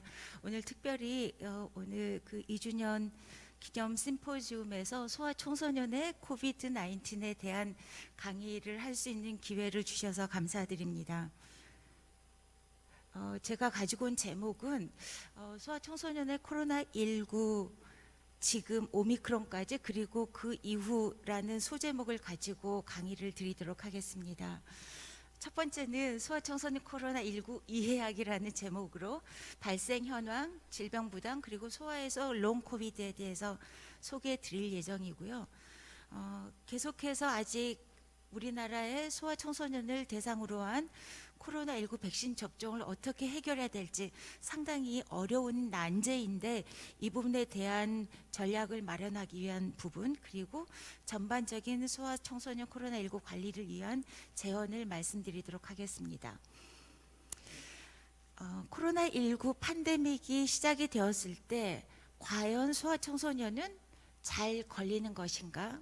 걸렸을 때 심한 증상을 나타낼 것인가? 그리고 걸린 후에 다른 사람에게 이 바이러스를 얼마나 잘 전파할 것인가에 대한 세 가지 질문을 집중적으로 관심을 가지고 저희가 연구하고자 했고 그리고 이해하고자 했었습니다. 이 부분에 대한 내용이 팬데믹의 초기와 그리고 오미크론까지 온 지금까지 상당히 많은 부분이 변화되었습니다.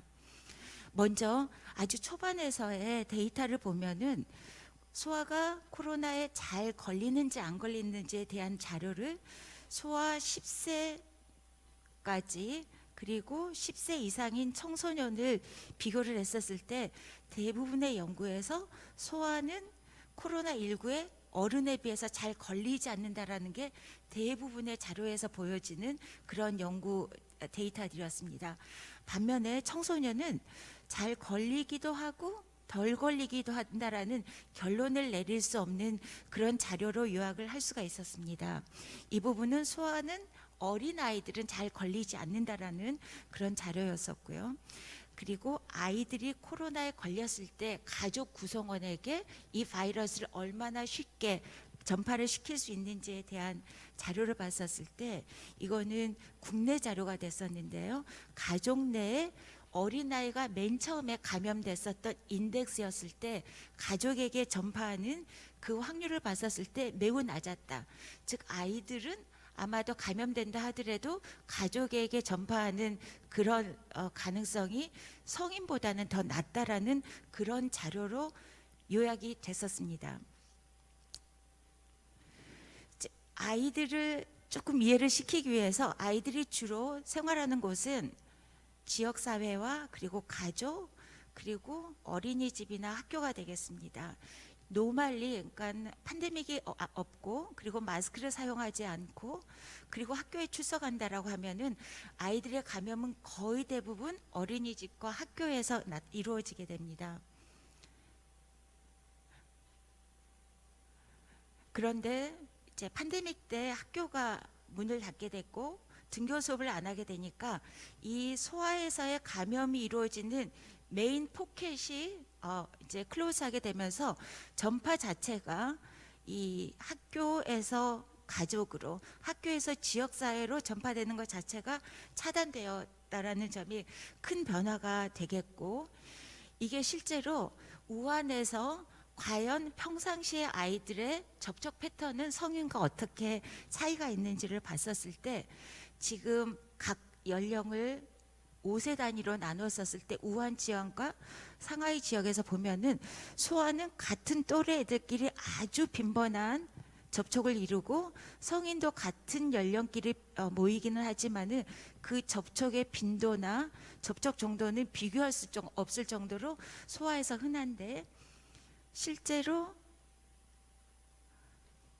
팬데믹 때 학교 폐쇄를 했었더니 요 정도가 모두 다 없어졌다라는 것을 볼 수가 있고 그러면서 주로 남는 부분이 어린아이들은 부모님과 같이 접촉한다라는 그런 것을 알 수가 있었습니다. 즉 학교 폐쇄라는 것 자체가 아이들의 접촉, 노출 이런 것들을 줄임으로 인해서 코로나19에 대한 감수성 그리고 다른 사람에게 전파하는 것을 줄일 수 있다는 게 가장 중요한 그런 이유가 되겠습니다. 물론 여러 데이터들이 바이러스가 우리 몸에 들어오는 그 엔트리 담겨 있는 리셉터 ACE2 리셉터와 그리고 소아가 갖고 있는 백신 접종이나 최근의 호기 감염으로 인한 아주 광범위한 선천 면역이 성인보다는 더 우수하기 때문에 이 바이러스에 대해서 더 방어적일 거다라는 그런 데이터도 있긴 있었지만 결국은 얼마나 노출이 되느냐,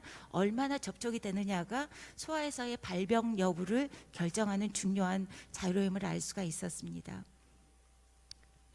이거는 우리나라에서 초기에 코로나19로 감염된 91명을 분석한 것인데요. 아이들이 코로나에 걸렸을 때 얼마나 심한 증상을 가지고 있었는지를 보여주는 그런 자료가 되겠습니다.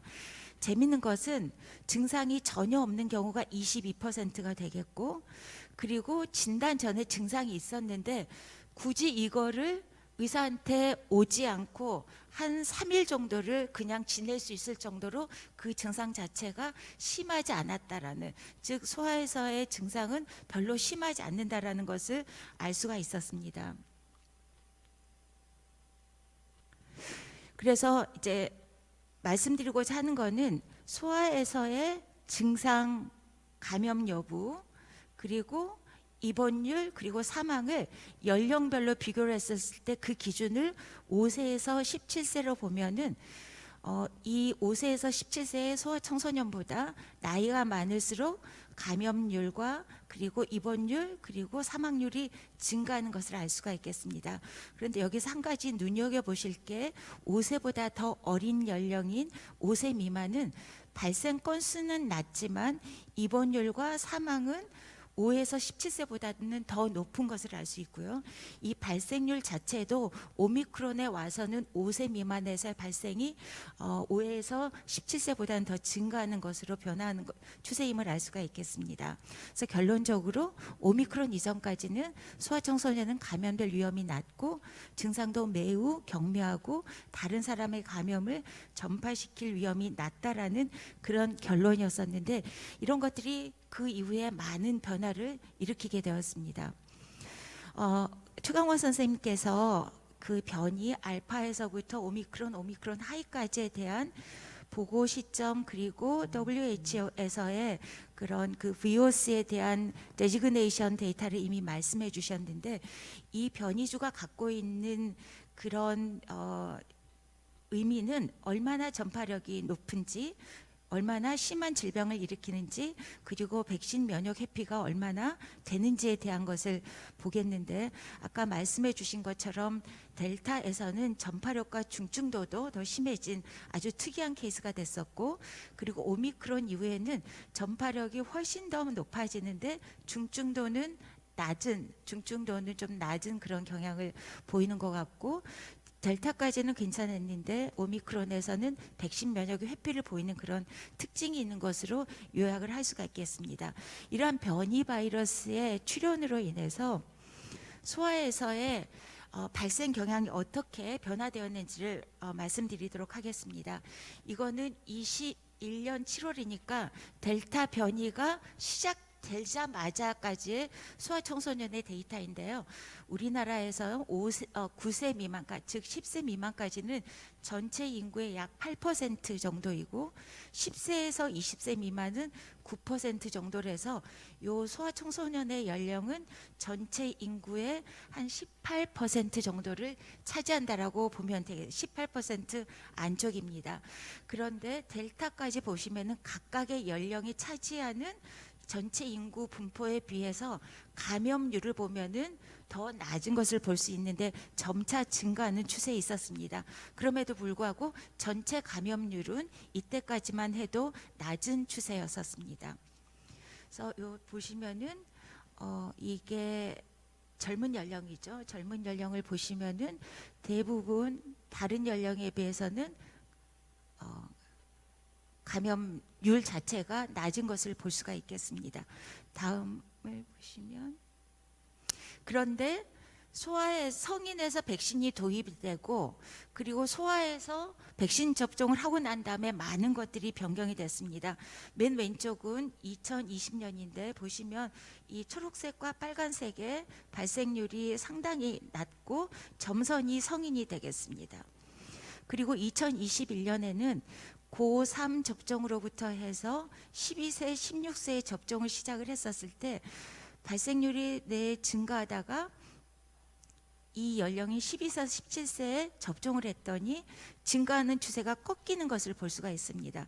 즉 다시 말해서 소아청소년에서도 백신 접종을 했었을 때 감염률이 감소하는 그런 추세임을 볼 수가 있겠고, 이것을 더 큰 그림으로 보시면은 백신 접종을 하지 않는 요 파란색은 증가하는데 백신 접종을 했었던 아이들은 증가하다가 백신 접종을 해서 발생률이 감소하는 것을 볼 수가 있겠습니다. 소아에서도 아무리 경한 질병을 증상을 나타냈지만은 중증이나 사망하는 그런 케이스가 있었는데 21년 10월까지 델타 유행 시기까지 사망하거나 중증의 케이스는 총 8케이스가 있었고, 이 아이들의 기저질환을 보면 가장 중요한 것이 비만이었습니다. 그 외에 천식이나 신경질환, 당뇨가 있긴 있었지만은 비만을 가지고 있는 아이들이 중증이나 사망에 이르는 가장 대표적인 위험 요인이었습니다. 그리고 2월 이후에 오미크론이 이제 대부분을 차지했을 때 가장 큰 변화를 일으키는 게 소아청소년에서의 발생률이 됐었는데요. 네, 일단 오미크론에서의 코로나가 많은 증상이 경하기는 하지만 실제로 소아에서 주로 발생하는 인플루엔자에 비해서 어떤지를 보시면은 실제로 사망률 측면에서 본다라고 하면은 미국에서의 소아과 인플루엔자로 사망하는 경우가 매년 약 216명 정도인 것에 비해서 코로나로 사망하는 경우에는 1000명이 넘는 걸로, 일단 질병 자체의 사망률을 봤었을 때 소아 코로나19의 사망은 인플루엔자보다는 더 높다라는 것으로 말씀드릴 수가 있겠습니다. 다음은 국내에서의 오미크론 유행 정점 이후 5월달, 그러니까는 지금 BA.5가 유행하기 전에 오미크론 유행 정점 이후에서의 소아청소년의 발생을 보시면은 각 인구 대비 비해서 발생률이 증가하는 것을 보시겠습니다. 아까 보시면 이게 인구 분포는 7%, 이게 한 9% 정도 되는데 인구 분포율에 비해서 보다도 발생률이 훨씬 증가하는 것을 볼 수 있고, 사망자도 발생 건이 많다 보니까 사망자도 발생을 해서 발생 건수가 좀 보이기는 합니다. 그렇지만은 사망률 자체는 0.09%, 0.04%로 이제 전체 인구에 비해서는 낮은 것을 볼 수 있겠습니다. 그래서 이 오미크론 동안에 성인도 발생이 많았지만은 그 많은 60만 명 정도 하루 확진자가 그렇게 많았었을 때 가장 많이 기여한 인구는 청소년이었다라는 것을 알 수가 있겠습니다. 이것을 굳이 비교를 하자라고 하면은 소아에서 백신으로 우리가 예방하는 폐구균의 사망률은 10만 명당 1.25명 정도 되고 홍역 사망률은 10만 명당 1명 미만인 것에 비해서 이 숫자를 보면은 요 폐구균이나 홍역보다는 사망률이 더 낮은 것으로 비교되어집니다. 이게 이제 맨 첫 델타가 오기 전에도 보면은 전혀 발생 환자가 거의 없었던 그런 시기에 비하면은 오미크론 유행 시기 때 굉장히 큰 유행이 소아청소년에 있었다라는 것을 알 수가 있고, 처음에 우리가 이해했던 소아청소년은 잘 걸리지 않는다라는 것은 결국은 그냥 노출이 되지 않았기 때문에 안 걸린 거지, 이 바이러스에 아예 그냥 리지스턴트하지 했다라는 것을 의미하는 것은 아니다라고 이해할 수 있겠습니다. 그러면 오미크론을 이렇게 소아에서 굉장히 많은 아이들이 입원했었을 때 질병이 어떻게 변화했는지를 먼저 보시면은 여러분들께 굉장히 생소하실 수가 있겠지만 크룹이라고 그래서 우리말로 하면은 후두염인데요.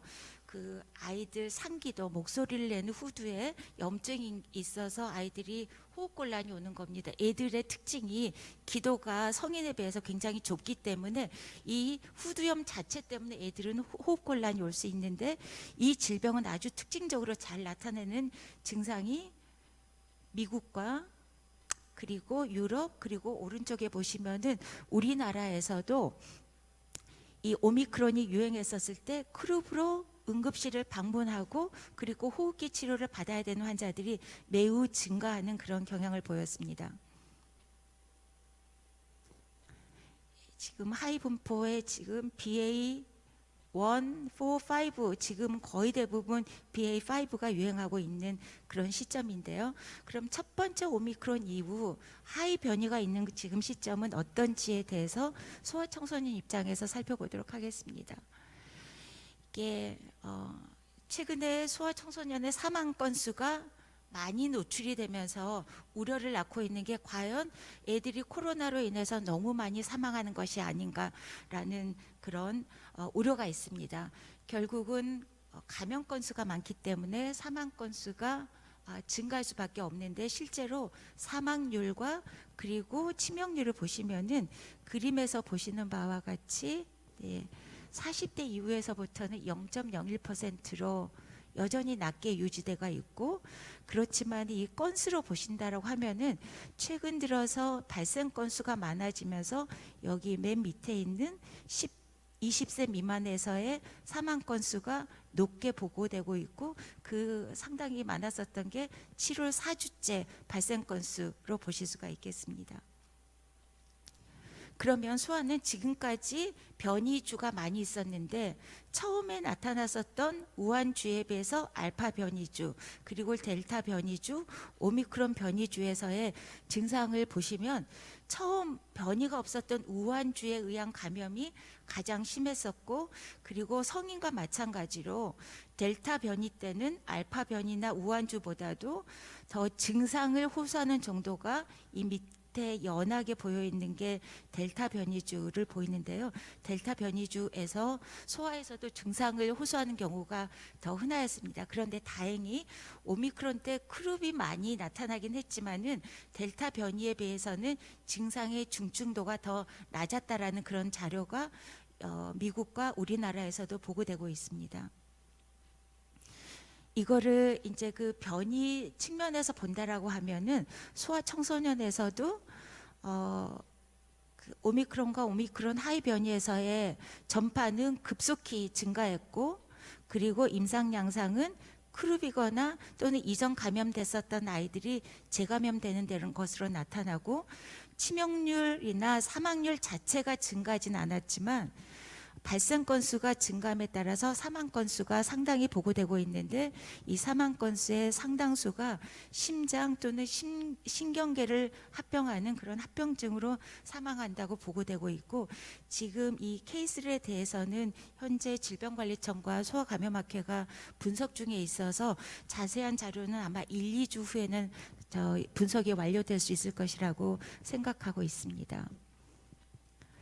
다음에 이제 논란이 되는 게 백신 접종인데요. 아까 잠시 말씀드렸지만 우리나라에서 고3의 백신 접종률은 매우 높았었고, 그리고 17세, 16세, 15세까지는 상당히 백신 접종률이 높은데 15세 미만부터는, 즉 중학교, 초등학생은 백신 접종률이 매우 미미합니다.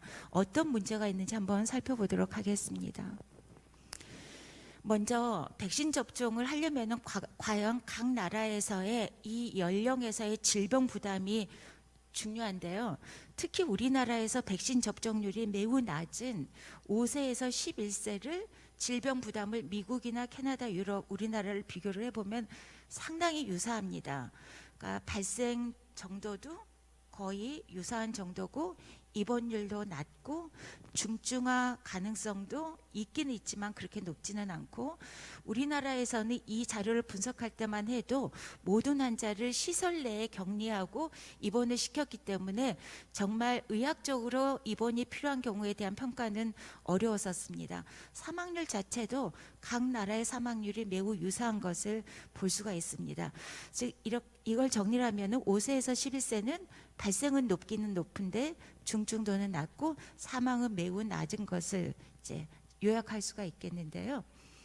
그럼에도 불구하고 아이들도 코로나를 앓고 난 후에 코로나의 급성기 증상이 오래 가거나 아니면 급성기가 지나고 난 다음에 롱 컴플리케이션 생기는 경우가 있는데, 간단히 말씀드리면은 위압감이나 피로, 주의 집중장애, 호흡곤란과 같은 비교적 비특이적인 증상이 상당히 흔하게 미국 데이터에서 보이고 있고, 영국에서도 마찬가지로 매우 비특이적이지만 두통, 피로감 이런 증상들이 모든 많은 경우에 보이고 있습니다. 이러한 롱 코비드 증상 이외에 소아에서는 MIS-C라고 그래서 다기관 염증 증후군, 드물지만 매우 위중한 합병증이 생길 수가 있는데, 다행히 처음 우한주 유행과 델타 유행 시에 비해서 오미크론 감염이 있는 시점에 이스라엘의 자료를 보면은 ICU에 입원하거나 그리고 혈압을 유지해 주기 위한 혈압 승합제나 그리고 호흡기 치료를 받았었던 것이 오미크론 유행 시기에는 상당히 많이 감소했다라는 것을 볼 수가 있겠습니다. 이러한 자료가 우리나라에서도 보이고 있는데요. 우리나라에서도 2020년부터 2022년 초반까지 4월까지 분석을 했었을 때 MIS-C 91사례를 분석을 했는데, 이거를 빈도별로 분석을 해보면은 오미크론 전과 후를 비교를 했었을 때 MIS-C 발생률이 상당히 감소한 것을 볼 수가 있습니다. 나이가 어린 10세 미만과 그리고 10에서 19세 미만인 경우에 오미크론 전에 비해서 MIS-C의 발생 빈도가 상당히 감소를 해서, 이거는 이제 코로나19로 인한 소아에서의 중증 합병증의 발생률이 감소한다라는, 시간이 지나면서 감소한다라는 걸 시사하기 때문에 질병 부담 측면에서는 상당히 유리한 그런 자료로 볼 수가 있겠습니다. 백신의 효과는 간단하게 말씀드리겠습니다. 효과는 있습니다. 먼저 우리가 백신의 효과를 볼 때 면역원성, 항체를 얼마나 잘 만드느냐, 그리고 효능, 감염을 얼마나 예방시킬 수 있느냐, 효과는 입원율이나 사망을 얼마나 감소시킬 수 있느냐, 영향은 효과도 있는데 그 외에 우리가 원치 않는 부작용까지 총합으로 보는 네 가지 측면을 볼 수가 있겠는데요.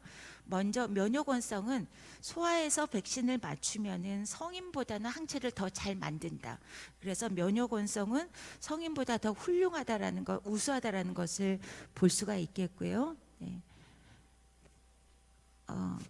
이 면역원성을 볼 때 안전성을 꼭 보는데 우리나라에서의 이제 소아에서 특히 남자 청소년에서의 심근염과 심낭염 때문에 백신을 접종하고자 하는 부모, 학부모님들, 그리고 백신 접종 대상자, 그리고 백신 접종을 추천하는 의료진에서도 이 백신 접종의 안전성에 대해서 상당히 많은 우려가 있었는데 국내 자료를 보면은 실제로 신고 건수가 있기는 있었는데 이 아이들이 모두 다 치료하에서 모두 다 회복이 되었고 이로 인해서 사망한 케이스는 국내에서는 없었습니다. 그래서 발병은 있기는 있지만은 사망한 케이스는 없고 그렇지만은 합병증이 심장에 염증을 나타내기 때문에 이로 인한 장기적인 그런 예후에 대한 관심과 그리고 우려가 있어서 이 부분이 백신 접종을 하는데 아직까지도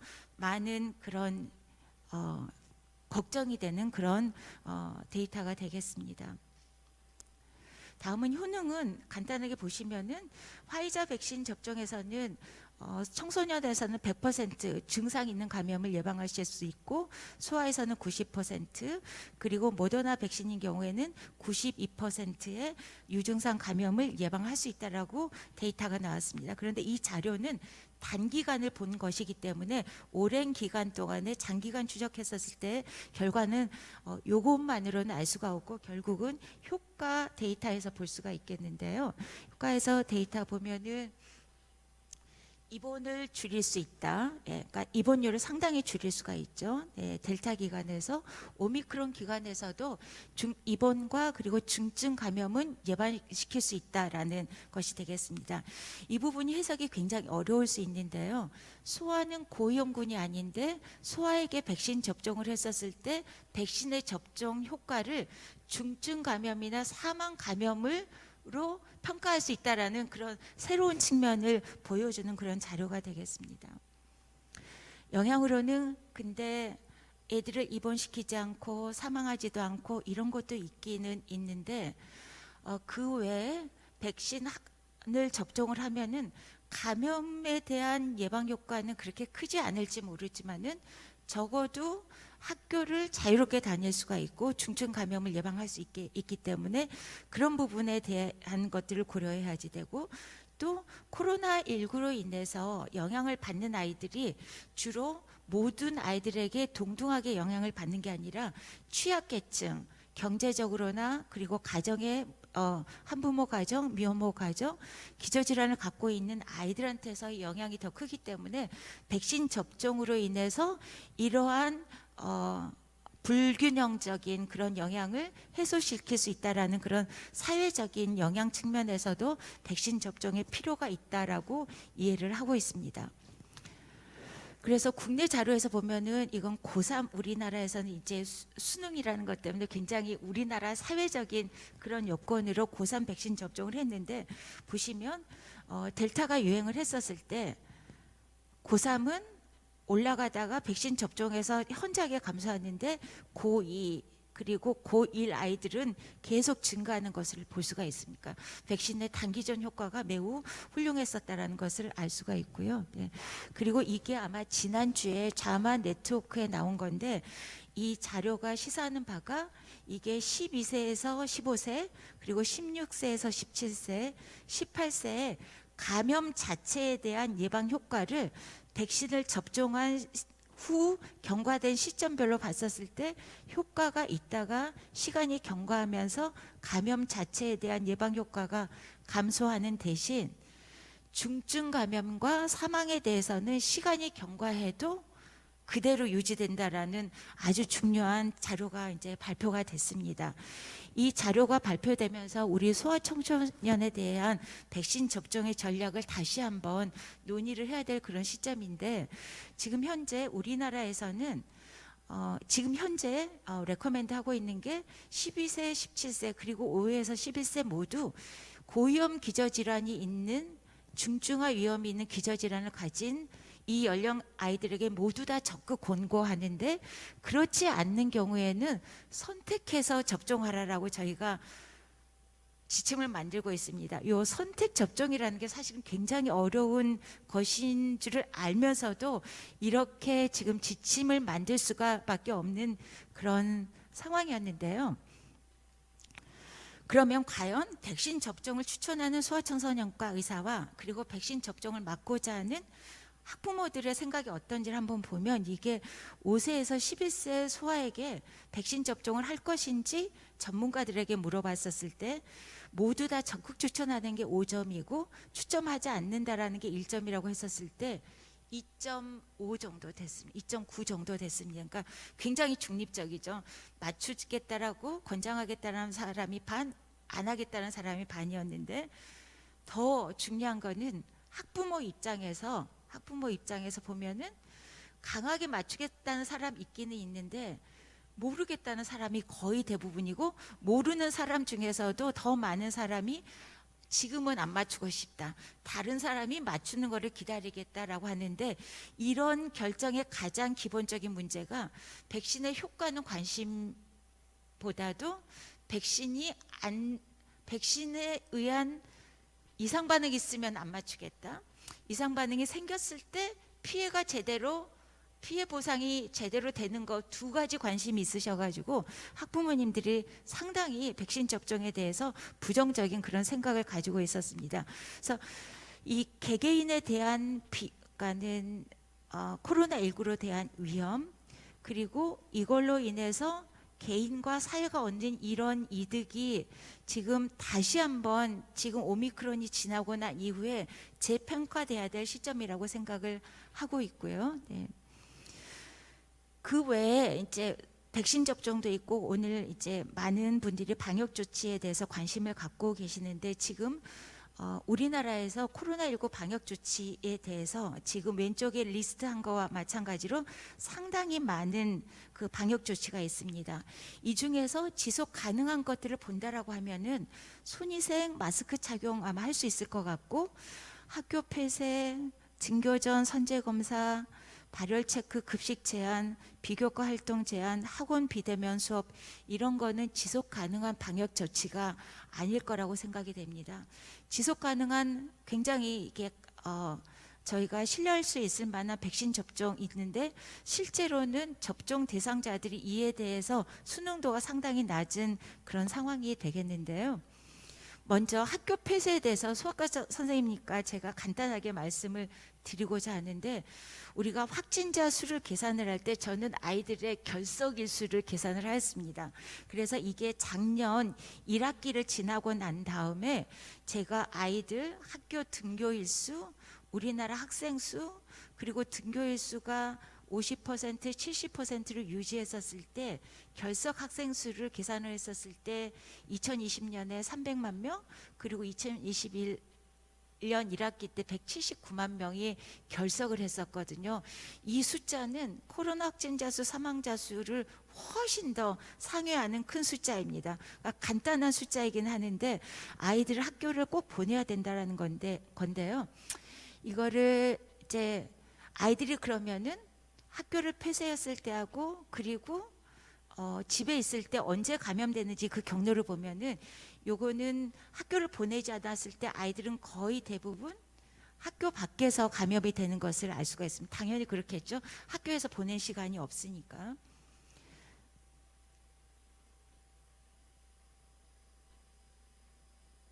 네, 그 다음에 2020년 요때 보면은 대부분이 가정에서 감염되는 것을 알 수가 있겠고 학교를 좀 오픈했었죠. 예, 그 시점에서 보면은 학교를 오픈을 하면은 상당히 많은 아이들이 학교에서 감염이 됩니다. 그러니까는 아이들이 어디에서 생활하느냐에 따라서 감염 여부가 결정이 되는 것을 알 수가 있겠는데 지금 2022년 7월에 오미크론 BA.5가 유행하기 바로 전까지를 보면은 소아에서의 감염이 상당히 증가를 했었는데 애들이 방학에 들어가는 7월 4주 마지막 주에는 학생들의 발생이 감소합니다. 자, 그러면 이 자료를 보면은 학교를 오픈을 하면은 학교에서 많이 걸리는 건 맞기는 맞고 그렇지만 학교에서 많이 걸리기 때문에 학교를 닫아야 되느냐, 그런 결론은 내릴 수가 없는 게, 이거를 가장 강력하게 제가 말씀드리고자 하는 그런 거는, 학교 폐쇄를 하면서 우리가 상상하지 못하는 우리 미래 세대에 이렇게 많은 부정적인 결과가 나타날 수밖에 없는 거고, 그리고 저는 경제학자는 아니지만은 학교 수업에 대한 그런 효과를 경제적으로 본다라고 하면은, 애들이 유아기 때 투입되는 돈과 그리고 학령기 때 투입되는 돈의 수익률이 대학 졸업한 후에 많은 돈을 들여서 돈을 투입하는 거에 비해서 수익률이 훨씬 더 높답니다. 뭐 저는 주식하거나 이런 건 아닌데 수익률로 봤었을 때, 그래서 이거를 봤었을 때 등교 제한을 하는 것 자체는, 이분은 이제 김현철 교수님, 홍콩 과기대 교수님인데, 등교 제한은 정말 절대 하면 안 되는 아주 안 좋은 정책이다라는 그런 말씀을 하고 있는 분이신데, 저도 여기에 동의를 하고 있어서 앞으로 어떤 방역 조치가 있을지는 모르지만은, 소아청소년이 고용군이 아니다라고 하면은, 소아청소년 자체가 심한 질병을 앓지 않는다라고 하면은 학교는 오픈해야 된다라고 강하게 제가 말씀드리고자 합니다. 다음 마지막으로 제가 백신 접종에서 한 2개 정도만 말씀을 드리고자 하는데요. 지금 이게 가장 최근에 8월 10일 자료입니다. 그러니까 다른 전체 연령, 우리나라에서 전체 연령을 봤었을 때 약 39% 정도가 감염됐는데, 10세 미만은 63%, 그리고 10세에서 20세 미만은 57%, 그러니까 다른 연령에 비해서 매우 감염률이 높습니다. 이것은 결국은 백신 접종을 하지 않았다라는 점, 그리고 접촉 빈도가 성인에 비해서 매우 높다라는 걸로 이해가 되고, 그렇기 때문에 사망자 수가 지금 41例가 보고가 되고 있습니다. 이런 질병 부담을 알기 위해서는 각 나라, 예방 접종을 하기 위해서는 각 나라의 소아청소년의 예방 접종 정책을 들여다봐야지 되는데, 소아청소년에 대한 그 접종 공고 수준은 유행 상황에 따라 변화할 수 있고, 아마 저희도 다시 한번 리뷰를 해야 될 거라고 생각을 하는데, 미국은 강력한 정책을 가지고 있죠. 6개월 이상 모든 소아에게 접종을 추천하고, 우리나라는 아까 말씀드린 것처럼 고위험군에게 적극 추천, 그 위에는 선택. 일본도 이와 똑같은 정책을 가지고 있었다가 지난 8월 10일 오미크론이 일본에서의 큰 유행이 있어서 일본은 5에서 11세에게 적극 추천할 것으로 방향을 선회했고, 근데 반면에 덴마크와 같은 나라는 같은 날짜에 소아청소년에게 더 이상 접종을 하지 않겠다라는 결론을 내렸습니다. 각 나라마다 매우 다른데, 제가 생각하는 거는 이러한 접종 전략은 우리나라가 소아청소년 질병 부담을 어떻게 이해하느냐라고 달려있다라고 생각을 합니다. 그래서 이렇게 전체 인구 소아청소년 대상의 63%가 감염됐다라는 거는 아무리 질병이 마일드해도 그로 인한 의료계 부담은 상당한 것이라고 이해할 수밖에 없거든요. 그래서 이 부분에 대해서는 아마 조만간에 접종 전략, 그리고 사용할 수 있는 백신, 이런 부분에 대한 논의가 다시 한번 적극적으로 이루어져야 될 것이라고 생각하고 있습니다. 이상으로 제 강의는 마치겠습니다. 감사합니다.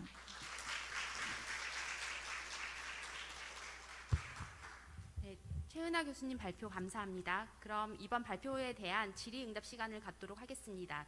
질문 있으신 분 손들어 주시면 마이크 전달해 드리겠습니다.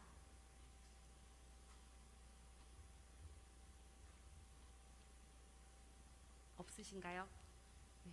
그러면 이상으로 소아청소년의 코로나19, 틸 오미크론 앤 비욘드에 대한 발표를 모두 마치도록 하겠습니다. 최은하 교수님께 다시 한번 큰 박수 부탁드립니다.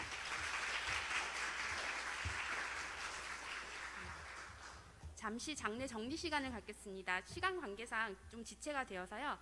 다음 세션은 5분 뒤인 16시 8분에 시작하도록 하겠습니다.